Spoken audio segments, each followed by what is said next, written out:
Viewers, the world map trembled with the audacious declaration of Donald Trump's unified or Akhand America, a vision so bold it sent shockwaves across continents.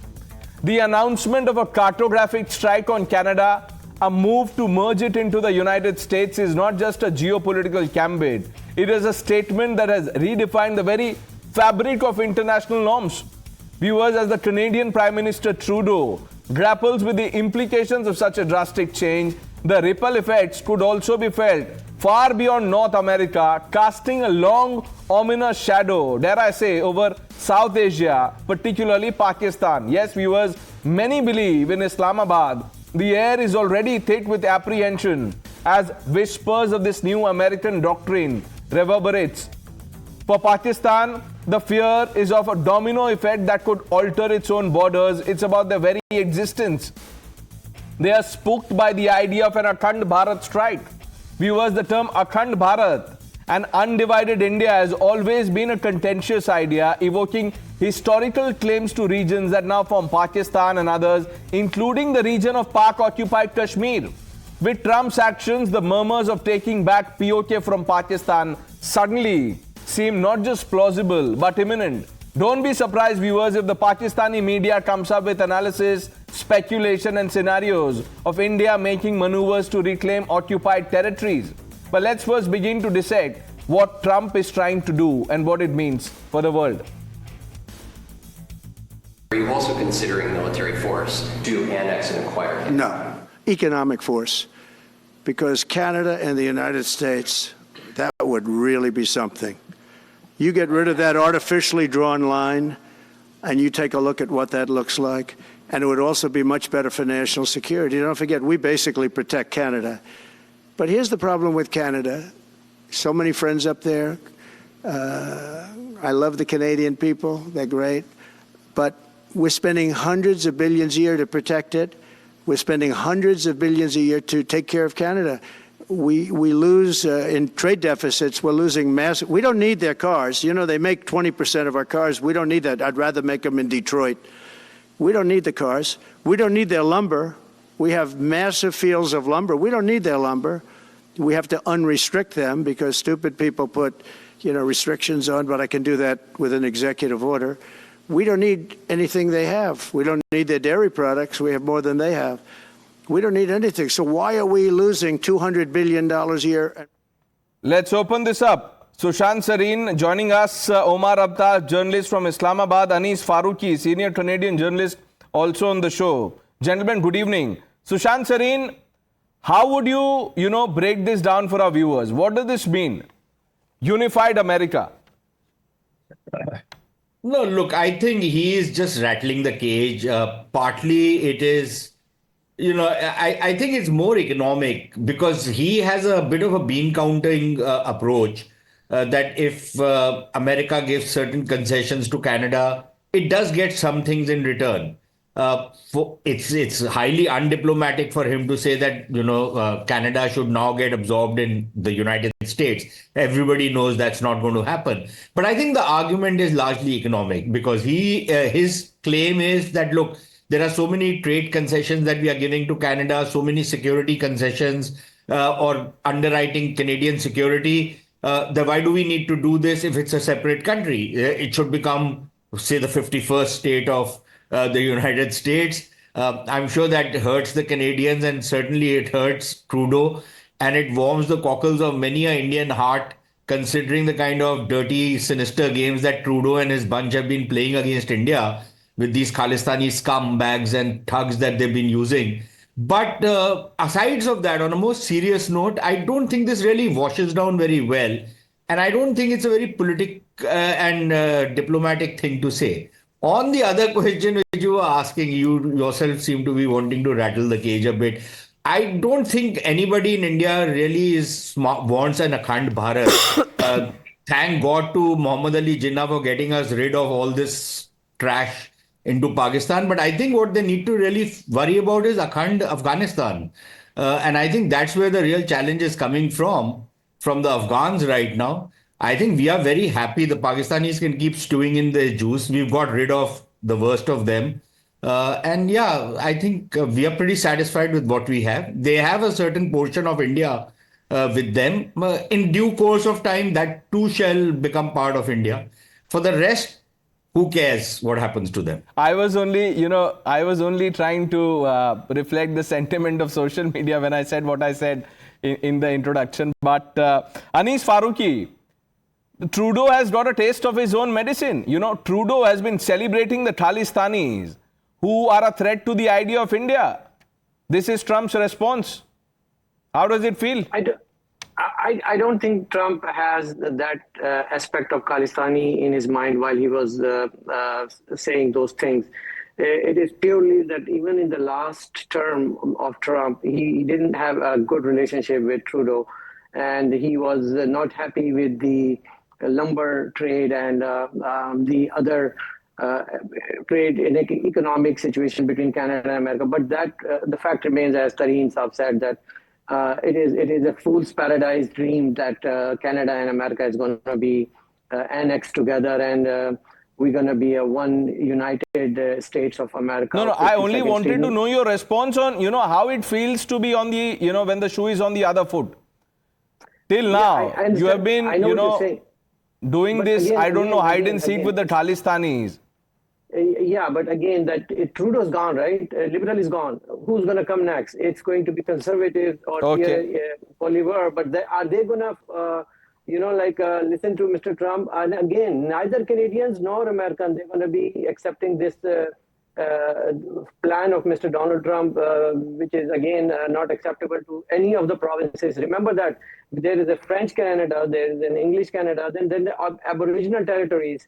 They're not going to accept what... Okay, let's turn to Omar Altaf, our friend from Pakistan. Omar Altaf, are you scared? I think, Pranesh, you need to stop fetishizing about Akhand Bharat. It's really, you can dream, if only wishes were horses. The way, in the condescending way, Sushant says that they have got rid of maybe some unwanted part of India. नहीं, उन्होंने trash बोला. He said we've got rid of trash. There is plenty of trash.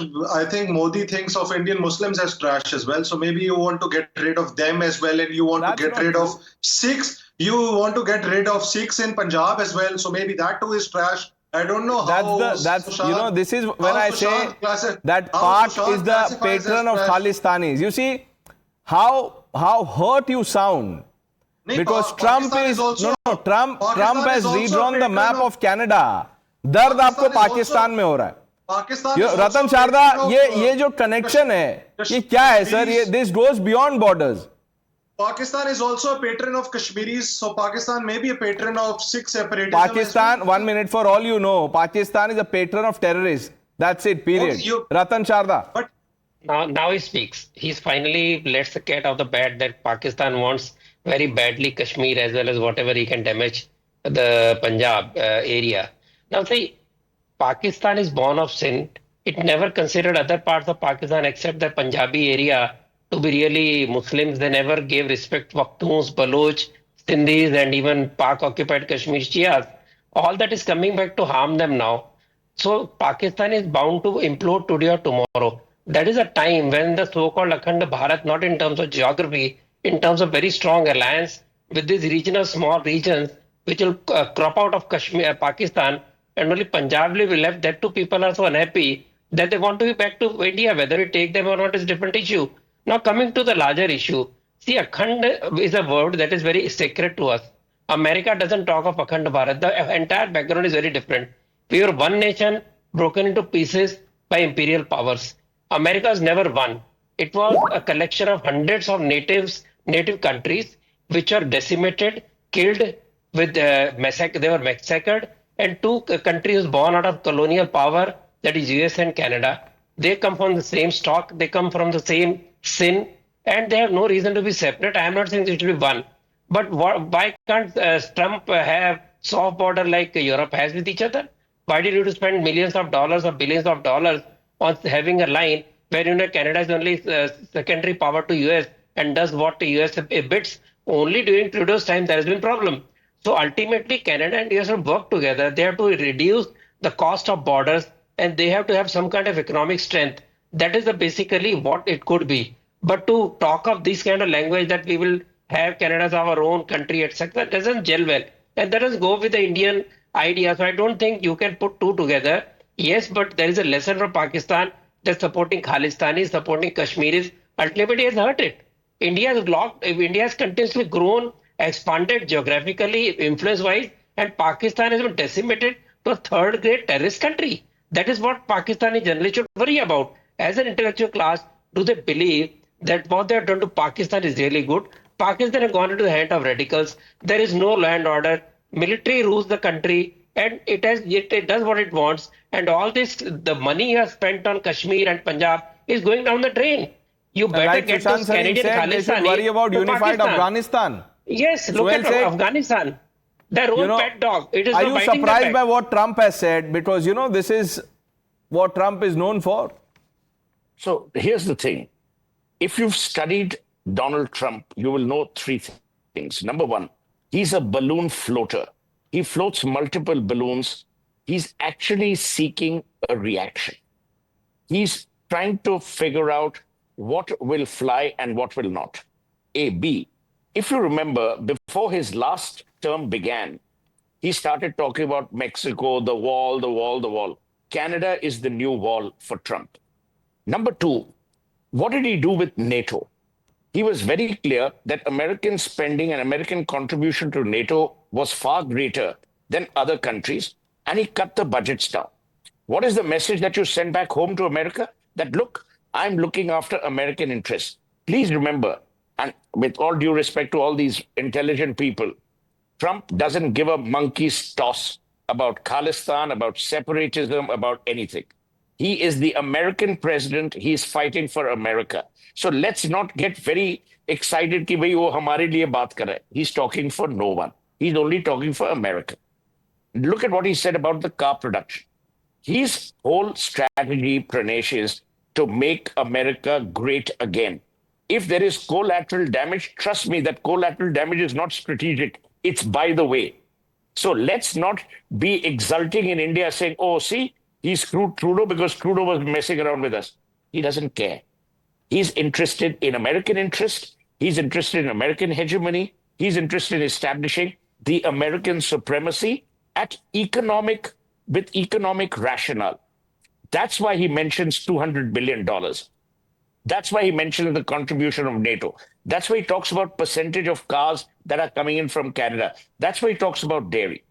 And finally, we have to understand that Trump is not, he's not sanguine with being advised by people. True. He's a go on the fly. Right. Can you imagine sending your son and saying, oh, my son has gone to negotiate a deal to buy Greenland? Right. Only Which is why I say that, Indian- all the Trump supporters must be prepared for anything, because anything could come their way. Sushant Sarin, you have the last word on the show, then we close. No, look, I think one thing we can be sure of, the next 4 years are going to be extremely interesting. A lot of news items will be coming your way, Pranesh. And, so yeah, I think that is one thing we can look forward to. But look, let me just clarify. I can take vicarious pleasure from Trump dissing Canada or Trudeau's Canada. Canada is a lovely place. There's no problem with Canada as such. But, Canada is a very unfortunate country that it has clowns like Trudeau running that country. Okay. Or that, I don't want to use unparliamentary language, that Jagmeet Singh fellow, right? Third-rate fellow, Khalistani scum.